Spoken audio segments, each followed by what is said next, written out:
하나님은 무시무시한 9가지 재앙을 바로와 애굽에 내리셨습니다. 그리고 나서 바로가 그래도 마음을 돌이키지를 않으니까, 이스라엘 백성들을 나가게 하지 않으니까 마지막 이제 10번째 재앙을 예고를 하셨습니다. 자, 그런데 이 10번째 재앙을 예고하실 때는 이스라엘 백성들에게 뭔가 복잡하고 또 번거로워 보이는 일들을 명령을 하셨습니다. 오늘 본문에 나와 있죠. 어떤 거였습니까? 1년 된 흠 없는 수량 한 마리를 고르라고 하셨어요. 그리고 그 집안에서 그 양과 함께 나흘을 지내다가 나흘째 되는 날 해질녘에 그 양을 잡아서 피를 그릇에 받으라고 하셨습니다. 그리고 나서는 우슬초에 그 어린 양의 피를 적신 다음에 이제 문 밖으로 나가서 문 위에 문 인방과 좌우 설주에 우슬초로 그 피를 찍어서 이제 뿌려서 바르라고 하십니다. 그리고 또 이어서 하시는 말씀이 누룩을 넣지 않아서 아무 맛 없는 딱딱한 무교병과 그리고 쓴 나무를 먹으라고 또 하세요. 그리고 피를 완전히 뺀 양고기는 삶아서 먹어서도 안 되고 무조건 구워서만 또 먹으라고 하십니다. 거기에 또 조건이 붙었어요. 아침까지 남기지 말고 다 먹고, 먹을 때도 허리에 띠를 띠고 발에 신을 신고 또 손에 지팡이를 잡고 급히 그 음식을 다 먹으라고 명하신 거예요. 자, 여러분, 우리는 성경을 통해서 알고 있지만 이스라엘 백성들이 이 명령을 처음 받았을 때 그 마음이 어땠겠습니까? 점점 뭔가 알 수 없는 일들만 하나님께서 계속 하라고 하시는 겁니다. 자, 그런데 우리는 알 수 있죠. 하나님이 이렇게 상세하게 가르치시고 지시하시는 것을 본다면 이 일이 얼마나 중요한 일인지를 우리가 분명히 알 수 있죠. 자, 여러분, 이게 뭡니까? 지금 설명드렸던 것이 뭐죠, 여러분? 바로 유월절 절기입니다. 유월절이에요. 그래서 여러분, 유월절은 이 출애굽 사건의 핵심입니다. 그래서 유월절 사건은 뭐냐면 하나님께서 저와 여러분에게 베풀어 주실 구원의 사건을 미리 낱낱이 드러내 보여주셨던 사건이 바로 출애굽의 유월절 사건입니다. 그래서 오늘 유월절을 살펴보면서 특별히 배경을 좀 천천히 살펴보면서 함께 말씀을 나누고자 합니다.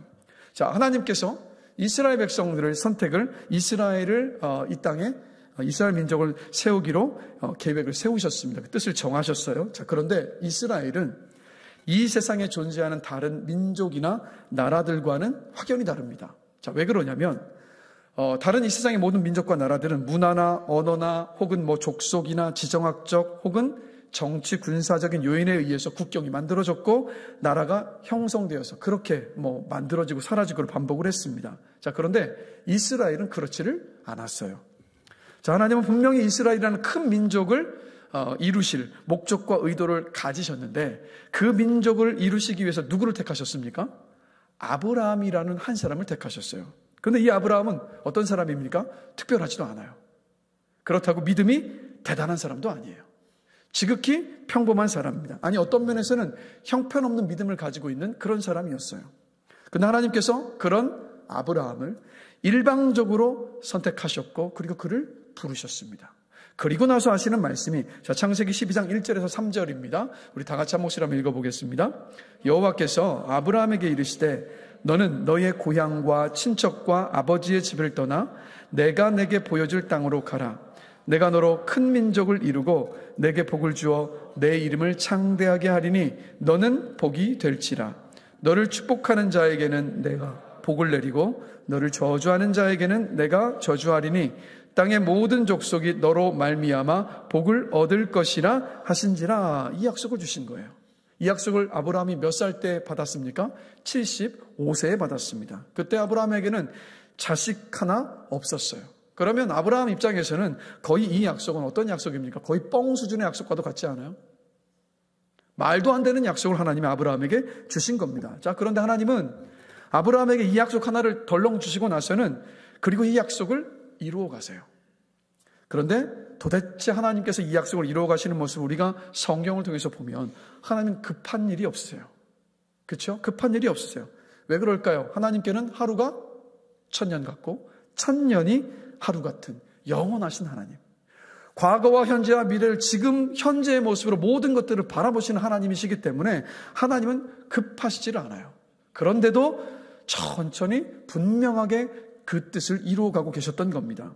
자, 아브라함이 85세가 되었습니다. 여전히 자식 하나 없습니다. 아브라함은 기다리고 또 기다리다가 정상적으로는 자식을 얻을 길이 없다고 생각하고는 어떻게 합니까? 자기 종 다메섹 사람 엘리에셀을 상속자로 정해버려요. 그러자 그때 10년 만에 하나님께서 아브라함에게 나타나십니다. 그리고 이렇게 말씀하세요. 창세기 15장 1절인데요. 아브라함아 두려워하지 말라. 나는 너의 방패요 너의 지극히 큰 상급이로다 라고 말씀하세요. 근데 여러분, 이 아브라함 입장에서 지금 이 약속을 받은 거잖아요. 자, 여러분이 10년을 기다렸어요. 나이가 85세입니다. 여전히 아들이 없어요. 큰 민족을 이루시겠다고 하셨던 그 약속은 너무도 요원해 보여. 시작도 안 냈으니까. 자, 이런 상황에서 하나님이 약속만 주세요. 자, 은혜가 될까요? 안 될까요? 은혜도 안 되고 감동도 안 되겠죠. 어쩌면 아브라함은 이렇게 말했을 것 같아요. 하나님, 그 약속 별로 은혜가 안 됩니다. 기다릴 만큼 기다렸는데 제가 무얼 더 기다리겠습니까? 저도 좀 생각이 있어서 종놈 하나를 양자 삼기로 했으니까 하나님 그 약속 지키신다고 너무 부담을 느끼지 마시옵소서. 아마 아브라함이 이렇게 말했을 수도 있을 것 같아요. 그런데 하나님은 이런 아브라함에게 이렇게 네가 먼저 이야기를 해주니까 내가 부담이 다 덜어지는 것 같다. 고맙다 하지 않으셨잖아요. 하나님 어떻게 하십니까? 하나님은 아브라함을 밖으로 데리고 나가십니다. 캄캄한 밤이었어요. 밤하늘의 수많은 별들을 바라보게 하시면서 물으십니다. 저 별들을 아브라함은 셀 수 있겠느냐? 하나님 셀 수 없습니다. 너의 자손이 저 별들처럼 많아질 것이다 라고 다시 한번 재차 확인해 주세요.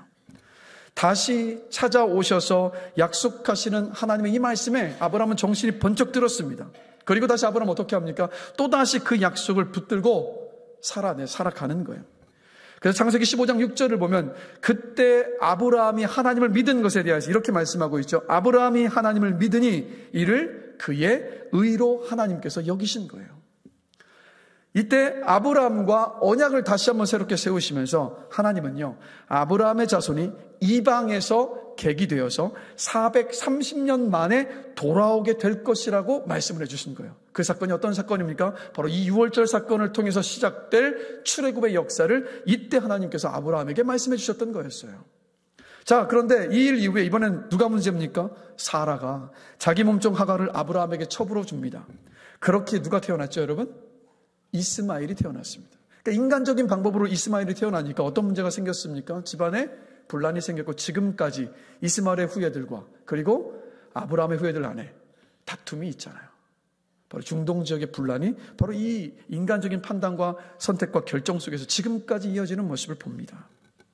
그래서 이렇게 각자가 모든 노력과 최선의 끝에 모든 방법과 소망이 다 끊어진 때 아브라함이 100세가 되고 사라가 99세가 된 그때 하나님 어떻게 하십니까? 오롯이 하나님 당신의 능력으로 아브라함에게 아들 이삭을 주셨습니다. 자, 여러분 분명 하나님께서 아브라함에게 거창한 약속을 주셨어요. 아브라함도 거창한 약속을 받았습니다. 자, 근데 아브라함은 겨우 누구 낳은 겁니까? 아들 이삭 하나 낳은 거예요. 이삭도 또 이어서 보면 이삭도 또 보면 애가 없어서 간절히 기도한 후에 에서와 야곱을 낳습니다. 그 가운데 또 에서마저도 미끄러지고 야곱 하나만 남아요.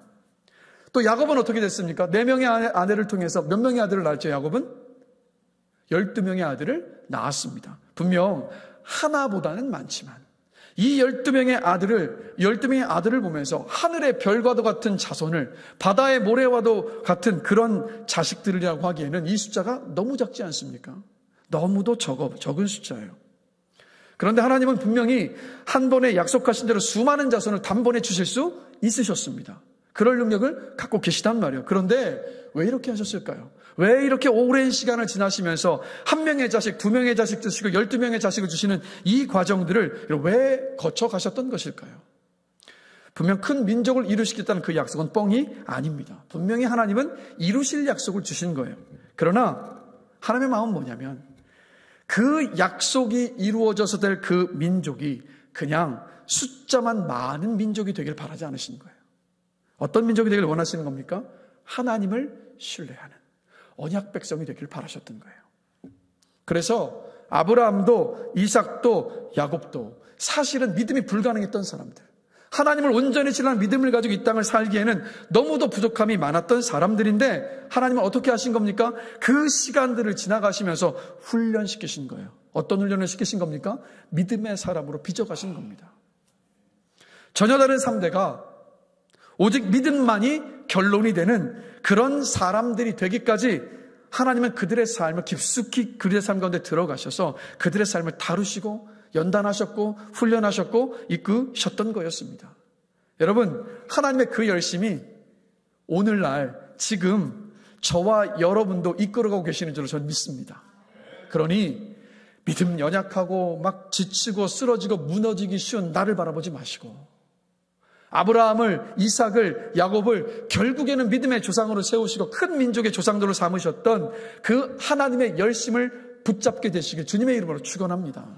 그게 우리가 이 믿음의 여정을 끝까지 걸어갈 수 있는 힘인 줄로 믿습니다. 자, 그러면 하나님은요, 어떻게 그 큰 민족, 약속하신 큰 민족을 이루셨을까요? 여러분, 단순히요, 자식 많이 낳는다고 큰 민족이 되는 것입니까? 아닙니다. 단순히 자식 많이 낳는다고 큰 민족 되는 거 아닙니다. 예를 들어서, 자, 우리 충남의 그 공주하고 뭐 대전 사이에 보면 행정도시로 세종시를 새롭게 만들었잖아요. 자, 지금 뭐 인구가 한 30만 명이 좀 넘었다고 합니다. 그래서 3, 40만 명이 모이는 그 도시 하나를 만드는데 부지 땅이 필요했고요. 그 도시를 만드는데 투입된 재정이 뭐 수조 원이 넘는다고 합니다. 지금도 세종시는 아직도 개발하고 있어요. 어마어마한 재정이, 어마어마한 물량이 막 들어가는 일이 한 도시를 만드는 일 아닙니까? 자, 요즘 한 도시를 만드는 일도 이럴진데 그 고대 시대 때, 그때는 어떻겠습니까? 더 힘든 일이었겠죠. 특별히 부족 집단으로 살다가 갑자기 그 수가 불어나면 그 주변에 있는 나라와 민족들이 가만히 있겠습니까? 절대 가만히 있질 않죠. 위협을 느껴서 주변 나라나 부족이 가만두질 않고 공격을 해와서 그 씨를 말려버리려고 했을 거라는 겁니다. 그래서 큰 민족을 이루려면 어디 가서 땅을 차지하고 어디에 나라를 세우고 어떻게 먹고 살지 그 문제가 한두 가지가 아니잖아요. 자, 그런데 하나님께서 이 모든 것들을 풀어가시는데 그 방법이 뭐냐? 하나님은 당시의 최강 대국이었던 애굽을 사용하시기로 작정하셨습니다. 그리고 야곱의 12아들 중에 11번째 아들인 요셉을 애굽의 노예로 팔려가게 하세요. 그래서 시위대장 보디발의 집에서 열심히 지내다가 보디발의 아내 유혹을 뿌리시다가 강간범의 누명을 뒤집어 쓰고 감옥에 갇혀버립니다. 근데 요셉이 감옥에 있을 때 어떤 일이 벌어집니까? 하나님께서 바로에게 꿈을 주세요. 근데 바로에게 꿈을 꾸게 하시고는 그리고 꿈의 정답지, 꿈의 해몽은 누구에게 주십니까? 요셉에게 주시잖아요. 그러니까 모범 답안지를 요셉은 다 보고 나서 꿈풀이 한 번에 어떻게 됐습니까? 애굽의 총리가 돼요. 애굽의 종으로 팔려간 소년이 애굽의 이제는 실권자가 되게 하셨던 하나님의 지혜였습니다. 그래서 여러분, 우리 앞에 어떤 문제와 상황들이 있다 할지라도 하나님의 지혜는 우리의 생각과 뜻보다 언제나 크시다는 것. 어떤 문제를 갖고 계십니까? 그것이 어떤 문제든 내 생각과 내 경험과 내 이성 안에 머물러서 그 안에서 발버둥 치지 마시고 주님의 지혜를 구하시면서 주님께 맡기면서 기도하는 밤이 되기를 원합니다. 그렇다면 하나님의 때가 되었을 때 하나님의 방식으로 놀라운 하나님의 지혜로 우리의 그 상황을, 우리의 그 문제를, 우리의 그 인생의 모든 것들을 헤쳐나가게 하실 줄로 믿습니다. 우리는 그때를 인내하면서 주를 붙잡는 겁니다. 그래서 하나님은요, 돈 한 푼 안 들이시고 애굽을 접수하신 겁니다. 그 요셉을 통해서. 때가 돼서 야곱과 함께 애굽에 온 75명의 가족이 총리 요셉의 가족이라는 이유로 고센이라는 가장 좋은 지역에 거주하게 되었습니다. 이제 뭐 정치, 경제, 국방 같은 문제들 신경 쓸 일 없이 이제 뭐만 하면 됩니까? 이스라엘 민족들은 이제 애만 나오면 되는 거예요. 이때부터 성경을 보시면 하나님은요, 이스라엘의 그 태의 문을 활짝 여십니다. 그래서 수많은 아이들이 태어나요. 그래서 애굽왕 바로가 봤을 때 수백만 명이 돼버리니까 애굽왕 바로가 봤을 때 그 민족의 숫자가 너무 많아지니까 두려워서 어떻게 합니까? 남자아이들을 다 죽이라는 명령까지 내리잖아요. 하나님 이렇게 그 고센 땅에서 하나님께서 아브라함에게 처음 주셨던 그 약속을 신실하게 이루어 가고 계셨던 거였습니다. 그래서 우리는 뭘 발견합니까? 하나님의 때는요, 완벽하고 정확하고 실수가 없습니다. 이스라엘 백성을 출애굽시키기 전에 하나님은 그렇게 하나님은 이스라엘 백성들을 그렇게 준비시키셨고, 이제는 또 어떻게 하십니까? 그곳에 머물면 안 되잖아요. 왜요? 독립된 이스라엘은 한 나라가 아니라 애굽 안에 속해 있는 것이었기 때문에 그들을 출애굽을 시키셔서 가나안 땅까지 이르게 하신 다음에 약속하신 그것을 이루셔야만 했습니다. 그래서 하나님 어떤 계획을 갖고 계셨습니까? 이 이스라엘 백성을 출애굽 시키시기 전에 하나님은 그 출애굽을 주도할 사람을 미리 선택하셨고 준비해 놓으셨습니다. 그 사람이 누굽니까? 바로 모세입니다. 이스라엘 민족의 수가 폭발적으로 불어나자 두려운 나머지 산의 아이를 모두 잡아 죽이기 시작한 그 죽음의 한복판에서 하나님은 절묘한 방법으로 모세라는 한 아기를 물에서 건져내시잖아요. 그리고 애굽 왕실에서 자라게 하셨습니다. 그리고 그를 준비시키셨어요. 애굽의 왕자로 40세가 된 모세는 뛰어난 실력자였습니다. 모세는 자신의 왕자라는 특별한 위치에 있고 실력도 뛰어나니까 내 동족을 그대로 둘 수는 없다. 그들을 이끌고자 있었던 그 마음으로 막 불타올랐습니다. 나이 40의 모세가 왕성한 혈기와 왕자라는 그 자리와 그리고 탁월한 실력으로 자기 백성, 자기 민족을 돌보겠다고 벌인 일이 뭐였습니까? 여러분 이미 살펴봤지만 애굽의 감독관 한 사람을 죽이는 일이었어요. 안타깝게도 그때는 하나님의 때가 아니었습니다. 그때는 하나님의 때가 아니었어요. 그래서 우리도 종종 착각할 때가 있습니다. 우리는 탁월하고 뛰어난 나의 재능 혹은 사람의 재능으로 하나님을 도와드릴 수 있다. 하나님의 뜻을 우리가 이루어 들어야만 한다. 이런 착각에 빠질 때가 있습니다. 그런데 그렇게 됩니까? 안 됩니까? 그렇게 되지를 않습니다. 그건 하나님께서 일하시는 방법이 아니에요. 하나님의 계획과 하나님의 뜻은 오직 하나님의 능력과 하나님의 방식으로 이루어 가십니다. 우리 이걸 신뢰하면서 주께 맡겨야 되고 끝까지 주를 붙잡고 있어야 합니다. 내 능력이 아무리 뛰어나도 내가 가진 것이 아무리 많다 할지라도 그것을 내세우면서 그 일을 감당하는 것이 아니라 하나님께서 이루실 것을 신뢰하면서 먼저 하나님께 맡기면서 그렇게 우리에게 주어진 것들을 감당해 나갈 수 있게 되기를 저는 간절히 기도합니다. 그렇게 하나하나씩 순종해 나가며 주님께 맡길 때 주님의 때가 되었을 때 신실하게 이루실 것을 믿습니다. 저는 우리 교회를 향한 하나님의 그 뜻과 계획하심이 하나님의 때가 아직 아니기 때문에 이루어지지 않았다고 저는 믿습니다. 그 때를 소망하면서 기다리는 거예요. 그렇게 모세는요, 그때가 아니었던 것을 모세는 몰랐지만 하나님은 어쨌든 그때가 아니었음을 아시고 그리고 모세는 어떻게 됩니까? 광야로 도망칩니다. 40년을 광야에서 보내잖아요. 이제 청년이었던 모세는 늙었습니다. 왕자였는데 목동이 되어버렸습니다. 애굽의 말과 일에 능한 실력자였던 모세였는데 입이 뻣뻣한 무능력자가 되어버립니다. 하나님의 때와 사람의 때가 이렇게 다르죠. 이렇게 세월이 흘러서 다 늙어서 모든 기회가 다 사라졌을 때, 철저하게 자신은 아무것도 할 수 없다는 깊은 절망감 속에 있을 때, 자신의 무력함과 무능함을 철저히 모세가 인정하고 있을 때 하나님 어떻게 하셨습니까? 그때 찾아오셔서 가시나무 떨기에 불꽃으로 모세를 부르셨습니다. 그리고 이렇게 말씀하신 거죠. 모세야, 출애굽은 네가 하는 일이 아니다. 내가 너를 사용해서 이 출애굽을 이루겠다라고 말씀하십니다. 그리고 하나님이 이 말씀을 알아듣고 모세는 어떻게 합니까? 지팡이를 들고 애굽으로 향하기 시작했던 거예요. 하나님의 일이란 내가 하나님을 위해서 무엇을 하는 것이 아니고 오히려 나를 들여서 하나님께서 나를 통해서 친히 하나님의 일을 하시는 것이다라는 것을 모세가 깨닫기까지 몇 년이 걸린 겁니까? 40년이 걸렸어요. 하나님은 하나님의 때에 80세의 모세를 통해서 출애굽의 역사를 그렇게 시작을 하셨던 거였습니다. 그리고 하나님 모세에게 어떻게 명령하십니까? 하나님이 말씀하신 것을 그냥 바로에게 전하라고만 하셨어요.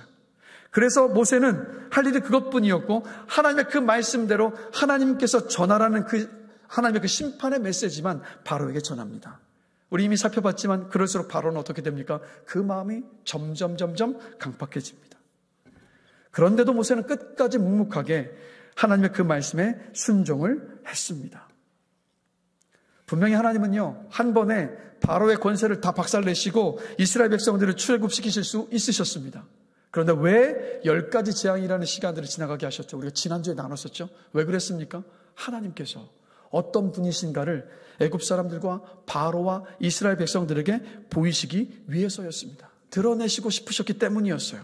진짜 살아계시고 참된 신은 오직 하나님 한 분뿐이시다라는 것을 확실하게 보여주시고 싶으셨기 때문이었습니다. 그래서 그 둘러가는 듯이 보였던 그 시간들을 지나가셨던 거예요. 근데 안타깝게도 바로는 9가지 재앙을 다 겪어서도 이스라엘 백성들을 내놓지 않습니다. 하나님께 순종하지 않아요. 하나님을 인정하지 않습니다. 그 기회를 주셨음에도 불구하고 바로는 계속해서 무시해요. 이제 남은 것은 한 장의 카드밖에 남지 않았습니다. 바로 그게 뭡니까, 여러분? 이제는 심판입니다. 이전의 9가지의 재앙은요, 돌이킬 수 있는 기회였다면 이 마지막 10번째 재앙은요, 심판이었습니다. 하나님이 주신 기회를 마다해버린 바로에게 남은 것은 오직 하나님의 공의의 심판뿐이었어요. 그런데 하나님께 딜레마가 있습니다. 하나님이 이 공의의 심판을 하실 때, 애굽에 태어난 모든 처음 난 것의 생명을 다 거두어 가시는 그 심판을 하실 때, 여러분, 하나님은 철저하게 공명정대하셔야만 합니다. 왜 그렇습니까? 하나님은 공의의 하나님이시기 때문에. 이게 하나님의 속성이고 그 속성대로 이루셔야지만이 하나님께서 하나님의 거룩하심이 드러나시기 때문입니다. 그런데 보니까 심판을 하려고 보니까 고센 땅에 누가 있습니까? 이스라엘 민족이 있잖아요. 애굽 땅 전체를 하나님의 공의로 심판하시려고 보니까 고센 땅에 머물고 있는 이스라엘 백성들도 심판하셔야 되는 거예요. 왜요? 그들도 죄인이니까.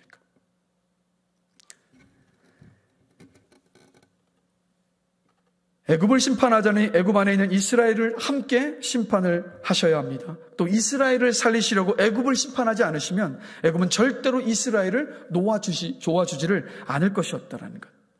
그러나 하나님은 어떻게 결정하신 겁니까? 바로의 장자로부터 애굽 땅 안에 모든 처음 난 것을 다 심판하시기로 뜻을 이미 정하셨어요.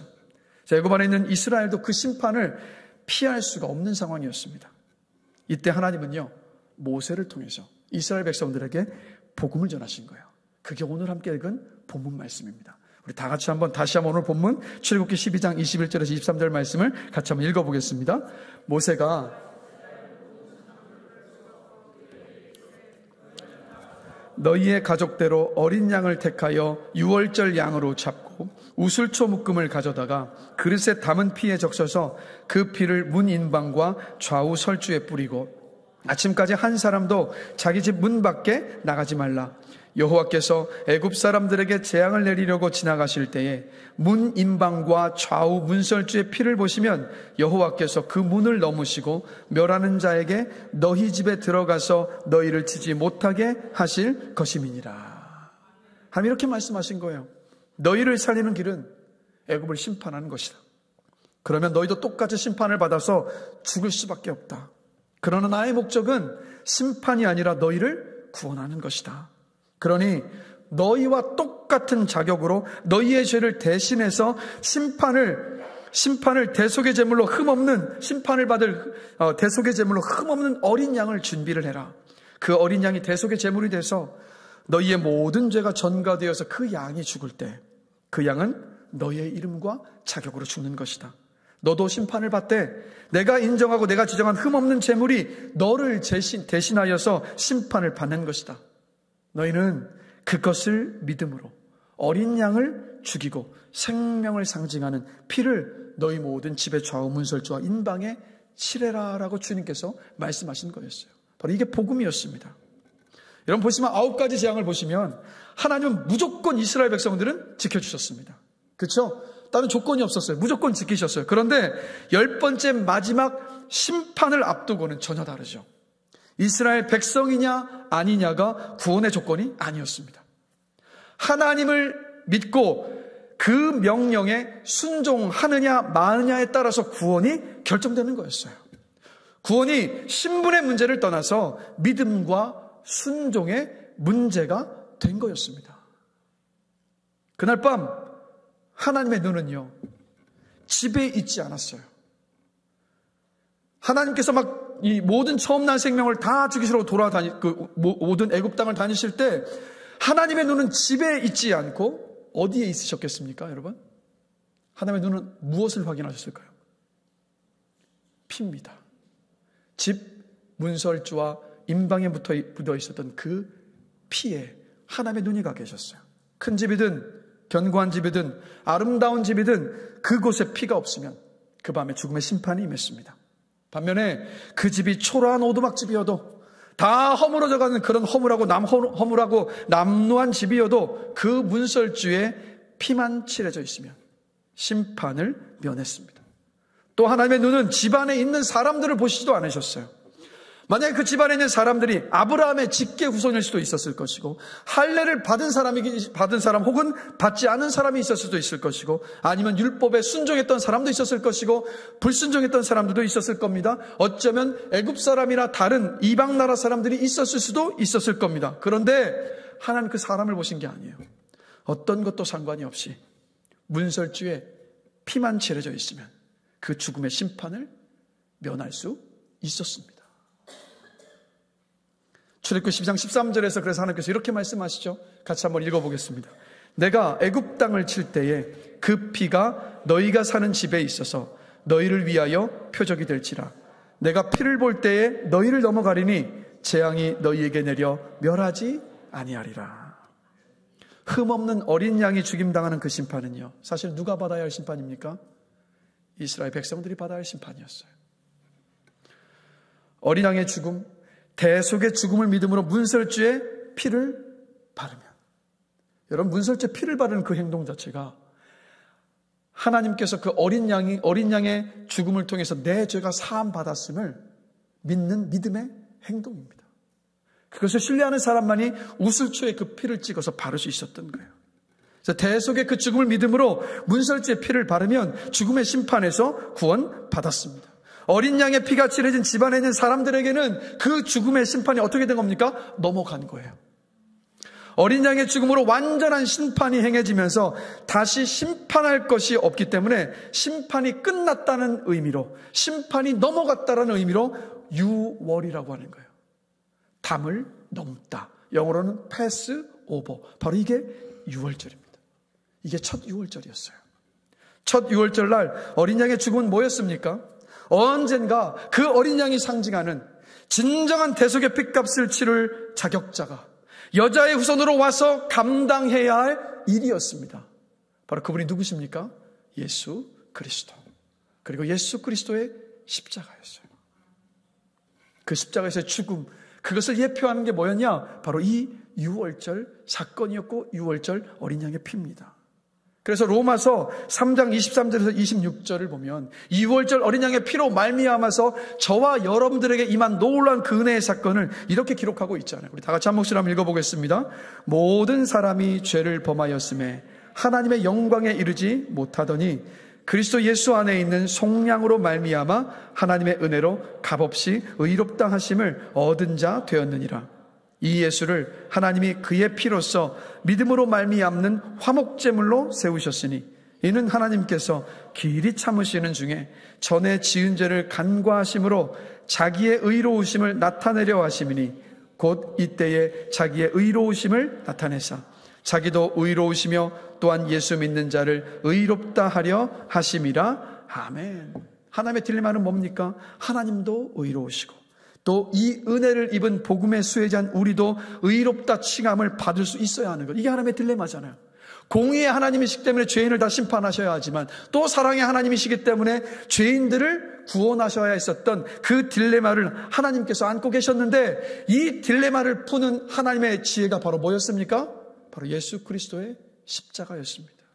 예수 그리스도의 십자가. 하나님은 예수님께 우리가 받아야 할, 온 인류가 받아야 할 죄의 형벌, 그 심판을 다 쏟아 부으셨잖아요.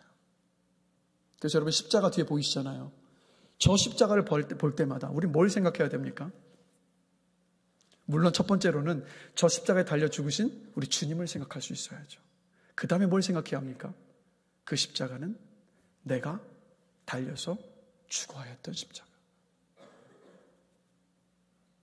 내가 마땅히 받아야 할 그 심판이었는데 어떻게 하신 겁니까? 주님이 대신 다 받으시니까. 그리고 하나님 어떻게 하신 겁니까? 우리가 그 예수 그리스도의 그 십자가 부활을 믿을 때 우리는 아무것도 한 것이 없지만 오직 그 믿음을 보시고 우리를 구원하시고 그 믿음 때문에 우리를 의롭다 하여 주십니다. 그리고 그 의롭다 하심을 받고 우리가 하나님의 자녀가 되었죠. 이게 하나님의 지혜였고 하나님의 공의였고 하나님의 사랑이었고 하나님의 떳떳하고 정당한 방법이었습니다. 이 비밀, 이 하나님의 지혜가 로마서 3장 24절에 그리스도 예수 안에 있는 속량으로 말미암아, 이게 다 담겨 있어요. 율법의 공의는요, 눈에는 눈이고 입에는 입이고 이에는 이입니다. 율법의 공의만으로 우리는 모두는요 그냥 죽어서 심판받아야 됩니다. 그냥 지옥에 가야 돼요. 스스로의 힘으로 이 공의의 심판에서 벗어날 수 없을 때, 자기 힘으로 그 죄의 빚을 갚을 수 없을 그때, 그 사람의 죄의 값을 대신 치러주고 그를 값주고 사서 그 사람의 자유를 누릴 수 있게 하는 것이 바로 구속이고 속량이에요. 우리 주님께서 그 대가를 대신 다 치루어 주셨기 때문에 우리 모두는 죽음으로부터 죄로부터 자유함을 입은 줄로 믿습니다. 예수님께서 우리의 죄값을 십자가에서 다 치르시고 죽으셨음을 믿을 때 하나님 어떻게 하신다고요? 우리가 그 값을 치른 것으로 인정해 주십니다. 예수 그리스도를 믿는 믿음을 하나님은 의로 여겨 주십니다. 그래서 출애굽 사건의 핵심인 유월절은요 바로 뭘 예표하는 거였습니까? 예수 그리스도의 구원의 사건, 그 구원의 사역을 미리 보여주셨던 사건이었어요. 자, 그럼 질문 드리고 싶습니다. 왜 하나님은요 우리의 죄로 인하여서 심판받아 마땅한 죄인인 우리를 여러분 구원하셨을까요? 하나님 여러분을 왜 구원하셨습니까? 왜 예수님은 그 험하고 고통스럽고 고된 그 십자가의 길을 가셨습니까? 왜 그 십자가 위에서 그 말로도 할 수 없는 10,000번이 넘는 기절의 고통 속에서 물과 피를 다 쏟으시면서 왜 그 십자가 위에서 죽으셨습니까, 여러분? 그 이유는 뭐죠? 우리를 사랑하셨기 때문에. 우리는 우리가 믿었기 때문이라고 생각하시는 분들이 종종 있는데 우리의 믿음 때문이 아니에요. 우리가 믿기 전에 우리 주님은 이미 십자가 위에서 우리 대신 죽으셨잖아요. 그래서 요한복음 3장 16절에서 이렇게 말씀하고 있지 않습니까? 같이 한 목소리를 읽겠습니다. 하나님이 세상을 이처럼 사랑하사 독생자를 주셨으니 이는 그를 믿는 자마다 멸망하지 않고 영생을 얻게 하려 하심이라. 하나님이 세상을 이처럼 사랑하사 우리를 사랑하셨기 때문에 우리를 향한 하나님의 그 사랑이 아니면 우리 주님 십자가 위에서 죽으실 수 없으셨습니다. 우리를 사랑하셨던 그 사랑이 아니면 하나님은 하나뿐인 그 사랑하는 독생자를 그 십자가에 죽이실 수 없으셨습니다.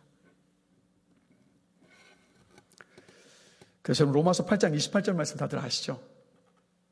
자, 우리 말씀 함께 보실 거예요. 이 말씀 놀라운 약속을 우리에게 주고 있는데 우리 같이 한번 읽어보겠습니다. 우리가 알거니와 하나님을 사랑하는 자 곧 그의 뜻대로 부르심을 입은 자들에게는 모든 것이 합력하여 선을 이루느니라. 아멘. 아마 어려움과 힘든 일이 있을 때 우리 이 말씀을 붙들고 승리합니다. 그렇죠? 이렇게 일하실 하나님에 대한 믿음과 기대와 그 신뢰함을 가지고. 자, 여기 보시면 하나님이 모든 것이 합력하여 선을 이루시는 일은요 누구에게 일어납니까? 그의 뜻대로 부르심을 입은 사람들에게만 일어나는 일이에요. 그렇죠? 말씀이 분명히 말씀하고 있으니까. 그럼 질문 드릴게요. 여러분은요 하나님의 뜻대로 부르심을 입은 사람들입니까? 아멘 안 하신 분들은 아리까리 하세요. 자, 아멘 하셨는데 어떤 분들은 자신이 없으실 수도 있어요. 내가 하나님의 뜻대로 부름받은 사람인지 아닌지 도무지 막 종잡을 수 없는 어떤 그런 의심 가운데 계신 분들이 한 분도 계시면 안 되지만 그런 분들이 있을 수도 있어요. 자, 그럼 질문 다시 한번 드릴게요. 우리가 하나님의 뜻대로 부르심을 입은 사람인지 어떻게 알 수 있습니까? 아멘 하셨는데 여러분이 하나님의 뜻대로 부르심을 입은 사람인지를 어떻게 확인할 수 있죠? 어떻게 할 수 있죠? 로마서 8장 28절 말씀 다시 한번 띄워주세요. 자, 이 말씀 다시 한번 읽어봅니다. 우리가 알거니와 하나님을 사랑하는 자, 곧 그의 뜻대로 부르심을 입은 자들에게는 모든 것이 합력하여 선을 이루느니라. 아멘. 자, 우리가 하나님의 뜻대로 부르심을 입은 사람인지 어떻게 알 수 있느냐? 분명하고 정확하게 말씀해주고 있죠. 하나님을 사랑하는 사람이 하나님의 뜻대로 부르심을 입은 사람입니다. 그리고 그 사람에게 모든 것이 합력하여 선을 이루어 가십니다. 그래서 여러분 하나님을 사랑하십니까? 하나님을 사랑하신다면 하나님의 뜻대로 부르심 받은 사람들입니다. 그렇다면 하나님 어떻게 하신다고요? 모든 것이 합력하여 선을 이루는 놀라운 역사를 여러분의 삶 가운데서 반드시 보여주실 것입니다. 우리는 그 믿음을 붙잡고 인내하는 것이고 그 믿음을 붙잡고 모든 것을 맡기며 기도하는 겁니다. 자, 그렇기 때문에 이 말씀을 통해서 생각해 본다면 우리가 인생을 살아갈 힘, 이 험난하고 죄가 가득한 이 세상을 승리하며 살아가게 만드는 힘, 우리에게 하나님께서 맡기신 사명들이 다 있는데 그 사명을 감당하게 만드는 힘이 뭡니까? 하나님의 사랑이에요. 그 사랑을 힘입어서 우리가 하나님을 사랑하는 거예요. 그게 우리의 능력이고 우리의 힘인 줄로 믿습니다. 그래서 고린도후서 5장 14절을 보면 이렇게 말씀하고 있잖아요. 다 같이 한 목소리를 읽습니다. 그리스도의 사랑이 우리를 강권하시는도다. 아멘. 자, 왜 섬기시고 왜 봉사하십니까? 왜 이웃을 돕고 섬기려 하십니까? 왜 복음을 전하합니까? 그 이유는 주님의 사랑이, 하나님의 사랑이 우리를 강권하시잖아요. 느헤미야 8장 10절입니다. 같이 한번 읽겠습니다. 여호와로 인하여 기뻐하는 것이 너희의 힘이니라. 아멘. 하나님이 나를 사랑하시는 그 사랑으로 인하여서 기뻐할 때 그 기쁨이 세상을 이기게 만드는 힘이잖아요. 아무리 혼란스럽고 막 부정적인 이야기들이 많고 주변의 사람들이 다 죽겠다고 이야기해도 하나님께서 나를 사랑하시고 내가 하나님을 사랑하는 그 기쁨 안에 머물러 있다면 그 사람은 무너지지 않습니다. 지지 않아요. 뚫고 헤쳐 나갑니다. 그 사랑이 기쁨이 되기 때문에. 그래서 하나님의 사랑으로 인하여서 이 내면 안에 어떤 것으로도 방해받지 않고 흔들리지 않은 그 조의가 있는 사람, 기쁨이 있는 사람은요, 세상을 승리합니다. 여러분들 그 심령 안에 이 사순절 기간을 지나가면서 하나님의 사랑으로 충만케 되는 은혜가 있게 되기를 저는 간절히 기도합니다. 그게 우리의 힘이고 우리의 능력이니까. 그럼 또 한번 우리 자신을 한번 점검해 보십시다. 가족들과 믿음의 형제와 자매를 보면서 막 장점이 안 보이고 단점만 혹시 보이십니까? 그 사람이 전혀 기쁘지 않으세요 혹시? 막 그 사람이 잘 되기를 바라는 마음으로 대하는 게 아니라 당신 인생은 당신 인생이니까 알아서 해 하면서 막 무관심으로 혹시 대하고 계십니까? 그 사람의 생각과 일과 하는 것들을 귀하게 여기서 존중해 주지 않고 사사건건 비판하면서 혹시 판단하고 계십니까? 지금 여러분이 감당하고 계시는 그 사역이 자꾸 힘에 부치고 불평이 계속해서 나오고 막 감사가 없으십니까? 우리는 이런 현상들이 발생하면 어떻게 하죠? 다 외부에서 이유를 찾잖아요.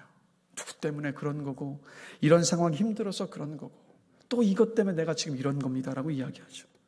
근데 여러분 정말 그 외적인 이유 때문입니까? 내면을 돌아봐야죠.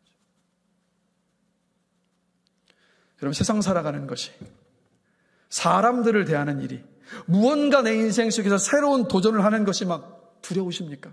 한 발짝도 발걸음 못 떼시겠어요? 세상에 들리는 뉴스를 또 다른 사람들의 말을 들을 때마다 그게 너무 신경 쓰이고 염려가 되고 걱정이 되고 막 불안하십니까? 그 이유 밖에 있는 게 아니에요. 여러분. 요한일서 4장 18절 함께 보실까요?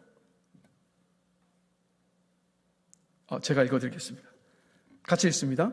사랑 안에 두려움이 없고 온전한 사랑이 두려움을 내쫓나니 아멘.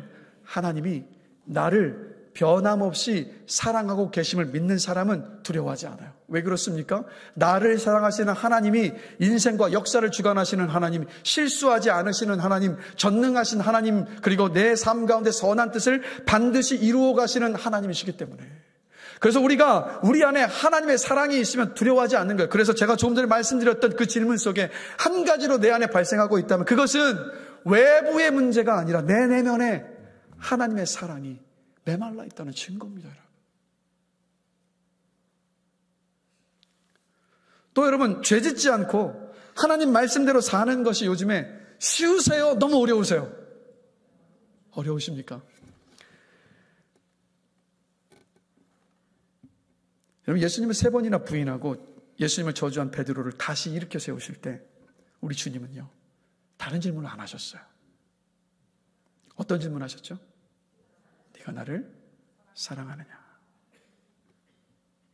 그 질문에서 주님은 모든 것을 다 이루셨잖아요. 혹시 하나님의 말씀대로 살지 못한 것 때문에 괴롭다면, 하나님의 말씀대로 살아야 되는 것을 아는데 그게 너무 힘들어서 막 방황하고 있다면, 주님은요, 베드로에게 그러셨던 것처럼 우리에게 딱 한 가지 질문하신다고요. 성진아, 네가 나를 믿느냐 묻는 것이 아니라, 성진아, 네가 나를 사랑하느냐, 이거 물으십니다. 그래서 이런 말이 있잖아요. 사랑하면 방법을 찾고, 사랑하지 않으면 뭘 찾는다고요? 핑계를 찾는다는 말이 있잖아요. 여러분, 세상에서 사실 우리가 죄인된 우리가 죄에 안 짓고 사는 것 어렵습니다. 어려운 거 맞아요. 그리고 세상에서 막 세상의 가치관들과 어떤 그게 똘똘 뭉쳐있는 그 사람들 틈바구니 속에서 주의 말씀대로 사는 것도 어려운 일 맞습니다. 그런데 주님을 사랑하지 않으면 죄 안 짓고 살지 못하고 말씀대로 살지 못하는 핑계를 막 찾아요. 그런데 우리 안에 하나님의 사랑으로 막 우리 마음이 막 채워져 있어서 우리가 주님을 사랑하면 뭘 찾아요? 핑계를 찾는 것이 아니라 어떻게 하면 주님 뜻대로 살 수 있을까? 그걸 찾고 그걸 고민하잖아요. 그리고 주님 뜻대로 순종하며 살아갈 방법을 찾잖아요. 죄 짓지 않고 말씀대로 사는 것이 힘들다고 하지 않습니다. 오히려 뭐라고 얘기합니까? 저는 죄를 짓고 무너질 때가 많아도 그래도 저는 포기하지 않고 죄 짓지 않고 살기 위해서 저는 오늘도 기쁨으로 갑니다. 왜냐하면 주님이 나를 사랑하시니까요. 그리고 제가 주님을 사랑하니까요 라고 말해요. 다른 사람은 다 아니라고 해도 자기 혼자라도 하나님 앞에서 그 일을 기쁨으로 감당하잖아요. 왜요? 나를 사랑하시니까. 내가 그 주님을 사랑하니까. 결국 우리가 주님을 사랑하면 죄짓지 않는 삶을 살려 하고 말씀에 순종하며 살려 합니다. 그렇기 때문에 예수를 믿음으로 구원받은 우리에게 가장 필요한 것, 가장 중요한 것은 뭐겠습니까? 하나님의 사랑입니다. 예수 그리스도의 사랑이에요. 그 사랑으로 충만해져서 나오는 우리의 반응, 바로 하나님을 사랑하는 것. 그것이 우리에게 가장 필요하고 가장 중요한 것입니다. 그럼 질문 드릴게요. 어떻게 하나님의 사랑으로 체험받을 수 있을까요? 어떻게 사랑으로 여러분의 그 심령이, 우리의 심령이 채워질 수 있을까요, 여러분? 많은 사람들이 어떤 체험이나 확신을 통해서 어떤 내 감정적인 무언가를 통해서 하나님의 사랑을 확인하고 싶어 합니다. 혹은 어떤 사람들은 갑자기 격렬한 어떤 사랑의 감정이 폭발적으로 막 솟구쳐 오르기를 또 기대하기도 합니다. 아니면 귓가에 베드로에게 물으셨던 것처럼 주님께서 육성으로 내가 너를 사랑한다, 그렇게 그 음성이 들릴 것을 기대합니다. 근데 여러분, 그렇게 됩니까? 안 됩니까? 그런 일을 경험하실 수도 있어요. 일평생 속에서 그런 일을 경험하는 건 아마도 손에 꼽을 겁니다. 사랑은요, 예수님의 십자가의 사랑을 깨달을 때, 그때 바로 다가오는 성령의 은사입니다. 선물이라고요. 그래서 연애를 해보신 분들은 아시잖아요. 연인의 사랑해라는 그 말 한마디에 하루 종일 생각하고 혼자 미소 짓고 혼자 계속 묵상하지 않습니까? 똑같습니다. 여러분, 이것을 아셔야 돼요. 자, 주님이 여러분을 너무도 사랑하십니다. 그 사랑은요, 이미 보여주셨어요. 무엇을 통해서요? 십자가요. 주님의 사랑은 구하는 게 아니에요. 이미 보여주신 그 사랑을 확인하고 누리는 거예요. 그래서 그 주님의 사랑 어떻게 확인하고 어떻게 누립니까? 자, 로마서 5장 8절. 우리는 어쨌든 말씀을 통해서 우리는 그 사랑을 알고 확인하고 누리는 거니까 로마서 5장 8절 우리 한번 우리 마음을 담아서 주님의 그 사랑을 한번 깊이 한번 생각하면서 한번 읽어보겠습니다. 우리가 아직 죄인 되었을 때에 그리스도께서 우리를 위하여 죽으심으로 하나님께서 우리에 대한 자기의 사랑을 확증하셨느니라. 확증을 이미 하셨습니다. 그리고 갈라디아서 2장 20절 말씀도 한번 읽어보겠습니다. 내가 그리스도와 함께 십자가에 못 박혔나니 그런즉 이제는 내가 사는 것이 아니요 오직 내 안에 그리스도께서 사시는 것이라. 이제 내가 육체 가운데 사는 것은 나를 사랑하사 나를 위하여 자기 자신을 버리신 하나님의 아들을 믿는 믿음 안에서 사는 것이라 아멘. 다시 말씀드릴게요. 이미 예수님은 십자가를 통해서 우리를 너무도 사랑하고 계시다라는 것을 보여주셨고 입증하셨고 확증하셨습니다. 그래서 예수님의 사랑은, 다시 말씀드립니다, 예수님의 사랑은 확인하는 것이 아니라, 달라고 구하는 것이 아니라 이미 주신 그 사랑을 인정하고 누리는 것입니다. 이미 여러분들은 주님의 그 영원한 사랑, 그 넘치는 사랑을, 충분한 사랑을 받았습니다. 그리고 우리는요, 어떤 사람들인지 아세요? 그 사랑을 받고 하나님을 사랑하도록 용납받은 사람들입니다. 예수 믿지 않고 구원받지 못한 사람들은 하나님을 사랑할 수가 없어요. 근데 우리는 하나님을 사랑할 수 있는 존재들이 되었습니다. 그러니 여러분, 오늘 기도하실 때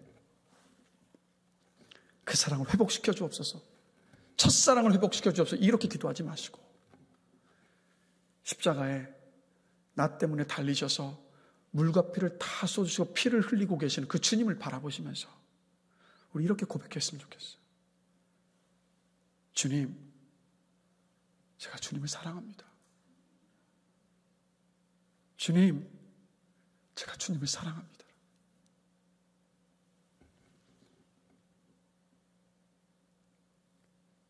마음으로 생각만 하는 것과 입술로 고백하는 것은 전혀 다르잖아요. 여러분이 사랑을 회복시켜달라고 기도하지 않고 그 십자가에 달리신 주님을 묵상하고 바라보면서 이미 그 사랑을 나에게 부어주셨으니까 주님 그 사랑에 감사하고 제가 주님을 사랑합니다 라고 고백할 때 오늘 밤이요, 여러분의 그 내면에 주님의 사랑으로 흘러 넘치게 되실 것입니다. 그런 밤이 되기를 간절히 기도합니다. 우리 찬양팀 다 올라와 주실까요? 말씀을 마무리하겠습니다. 오늘 이제 함께 와서, 아이고 이제 지금 졸고 있네 우리 윤기가, 100일이 되기도 전에 요로 감염으로 열 40도가 펄펄 끓으면서 병원에 입원을 했습니다. 그때를 지금도 종종 생각이 나요. 그때가 열이 펄펄 끓는 그 갓난 아이에게 관을 삽입하고 주사바늘을 꼽는데 부모된 마음은 이런 마음이더라고요. 내가 윤기였으면 좋겠다. 내가 저 고통과 저 아픔을 내가 다 받았으면 좋겠다. 이런 게 부모의 마음 아닙니까?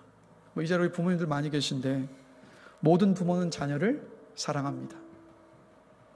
자기 생명을 버려서라도 자녀를 지키고 싶은 게 그게 바로 부모 마음 아닙니까? 여러분, 사람의, 인간 부모의 사랑도 이럴진데 사랑 그 자체이신 하나님 아버지는 오죽하시겠습니까? 그런 하나님 아버지가 자신이 가장 사랑하신 독생자 예수님을 십자가에 못 박는 아픔을 감수하고서라도 살리고 싶었던 존재가 바로 여러분들입니다. 바로 우리들입니다.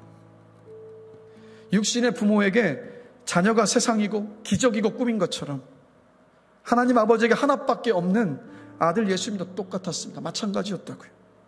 하나님 자신이 죽는 것보다 하나뿐인 아들 예수님을 십자가에 못 박는 것이 우리 아버지 하나님께 더 큰 고통이었습니다. 그 고통 가운데 애써서 우리를 살리시려고 그 십자가를 외면하시면서 애써서 외면하고 있는데 그 십자가에서 사랑하는 아들의 절규가 들려옵니다. 나의 하나님, 나의 하나님, 어찌하여 나를 버리셨나이까? 사랑하는 아들의 절규에 등을 돌리고 우리 하나님 아버지는 귀를 막고 고민하셨겠죠. 죄 많은 인간들을 살릴까? 내 아들 예수를 살릴까? 하나님 결국 죄 많은 우리를 선택하셨습니다. 예수님께서 숨을 거두시자 온 땅이 진동하고 지진이 일어나고 성전이 갈라졌습니다. 뭐였겠습니까? 아들을 잃은 하나님 아버지의 피눈물이었던 겁니다. 사랑하는 아들의 목숨을 대가로 지불하고서라도 살리려 하신 그 존재, 그토록 사랑하신 존재가 여러분 기억하십시오. 바로 여러분들이라는 것입니다. 바로 나라는 것입니다. 이 사순절 기간 형식적으로 지내는 매년 돌아오는 그 시간이 아니라 십자가를 통해서 예수님을 통해서 보여주신 그 하나님 아버지의 그 사랑을 확인하시고 누리시는 시간이 되시기를 축복합니다. 이미 하나님께 우리는 너무 큰 사랑을 받았기에 하나님께 우리의 사랑을 고백하는 시간이 되기를 바랍니다. 주님, 제가 주님을 사랑합니다. 하나님, 제가 아버지 하나님을 사랑합니다. 아버지 하나님을 사랑합니다. 우리 이렇게 고백하면서 그 사랑으로 충만해지는, 그 사랑의 힘으로 우리의 인생을, 우리에게 맡겨진 그 사명을 감당해 나갈 수 있는 우리 모두가 되기를 주님의 이름으로 간절히 축원합니다.